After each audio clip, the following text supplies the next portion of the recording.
Bueno, pues de la pretemporada destacaría que se ha hecho un poco más larga de lo habitual, sin un campeonato previo de Liga Valenciana, pero que sin embargo hemos podido mantener un buen nivel de exigencia durante todas las semanas, con una buena planificación y mucho trabajo.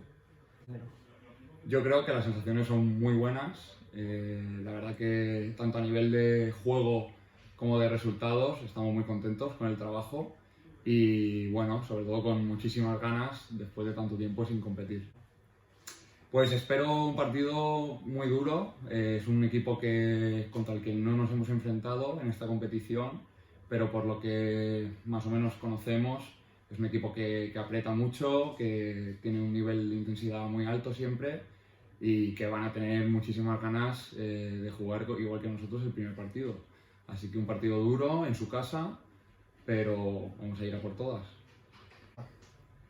Pues bueno, creo que tenemos ya un grupo formado desde hace un par de años, que hemos ido poco a poco trabajando y progresando, y para este año ya creo que tenemos unas expectativas de tener unos objetivos altos, de jugar un muy buen juego, disfrutar otra vez de volver a estar en la competición y apuntar a estar de los equipos punteros y bueno, y buscar la clasificación para jugar la fase de ascenso.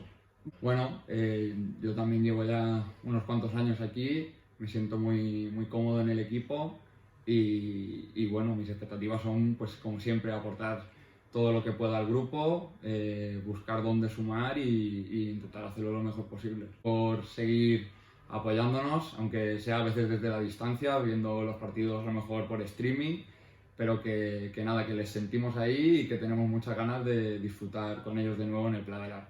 ¡Ánimo!